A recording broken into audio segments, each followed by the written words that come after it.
வணக்கம். தலை சிறந்த தமிழ் விஞ்ஞான நிகழ்ச்சிக்கு உங்களை வரவேற்கிறோம்.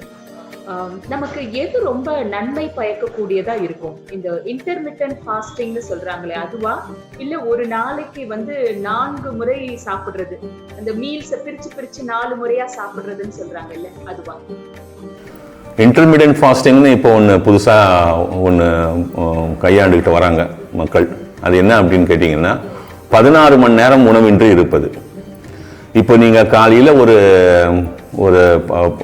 10:30 மணிக்கு சாப்பிட்டுட்டு, இல்லை ஒரு 8 மணிக்கு சாப்பிட்டுட்டு, இல்லை சாயந்தரம் நீங்கள் கடைசியாக ஒரு 6:30 மணிக்கு சாப்பிட்றீங்க உங்களுடைய உணவை, இரவு உணவை 6 மணிக்கு சாப்பிட்டு முடிச்சிட்டிங்கன்னா மறுநாள் 6 12 மணி நேரம். ஸோ அடுத்த ஃபுட் இன்டேக் 10 மணிக்கு மேலே, காலை 10 மணிக்கு மேலே.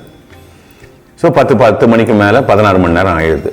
இது இப்போ பயன்படுத்திட்டு வராங்க. சாயந்தரம் நீங்கள் 8 மணி நேரம், 10லிருந்து 6க்குள்ளே நீங்கள் எத்தனை வாட்டி ஒன்றா சாப்பிட்டுங்க.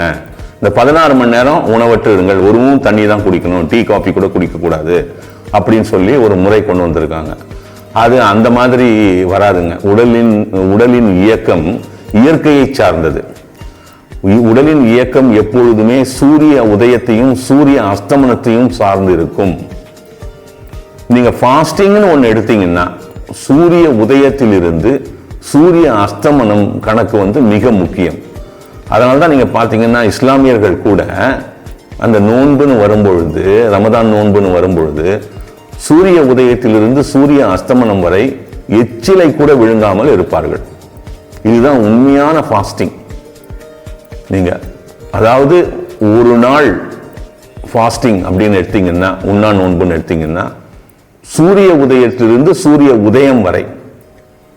இன்னைக்கு 6:32க்கு சூரிய உதயம், நாளைக்கு 6:26க்கு சூரிய உதயம்னா இன்று உதயத்திலிருந்து மறுநாள் உதயம் வரை நம்மளது பஞ்சாங்கம், நம்ம ஜோதிட கணிதம் பிரகாரம் ஒரு நாள் கணக்கு சூரிய உதயத்திலிருந்து சூரிய உதயம் வரை 12 midnight to 12 midnight நம்மளது கிடையாது. அது அந்த கணக்கு வராது. இது ஒன்று. ஃப்ரீக்வெண்ட்டாக சாப்பிட்றது, அப்பப்போ அதாவது பிரிச்சுக்கிறது. நான் 4 இட்லி சாப்பிடுவேன்னா 8 மணிக்கு 2 இட்லி சாப்பிடுவேன், 10 மணிக்கு 2 இட்லி சாப்பிடுவேன்.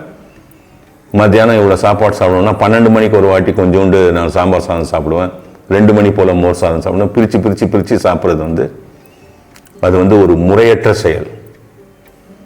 நீங்கள் ஸ்டமக்கு லோடு கொடுத்துனே இருக்க முடியாது. நீங்கள் அளவு குறைவாக இருந்தாலும் ஸ்டமக்கு லோடு கொடுக்க முடியாது. ஏன்னா உடலுக்கு அந்த ஜீரண மண்டலம் சீக்கிரம் முடிஞ்சு எல்லாத்தையும் டிரான்ஸ்போர்ட் பண்ண பிறகு எண்ணற்ற வேலைகள் இருக்குது. அதுக்கு நீங்கள் 2 மணி நேரத்துக்கு ஒரு வாட்டி சாப்பாடு போட்டுனே இருந்தீங்கன்னா அது இந்த வேலையை தான் செய்யும். மற்ற வேலைகளுக்கெல்லாம் நேரம் இருக்காது அதுக்கு. அதனால் அந்த உணவு அந்த ஃப்ரீக்வெண்ட்டாக அந்த உணவு பிரித்து கொஞ்சமாக 2 மணி நேரத்துக்கு ஒரு வாட்டி சாப்பிட்றது, அதனால் எனக்கு குளுக்கோஸ் லோடு கம்மியாக போகும் பாடியிலன்றது தவறான ஒரு கருத்து. அது உடலுக்கு உகந்தது கிடையவே கிடையாது. இதுதான் நீங்கள் முக்கியமாக தெரிஞ்சுக்கணும். வணக்கம்.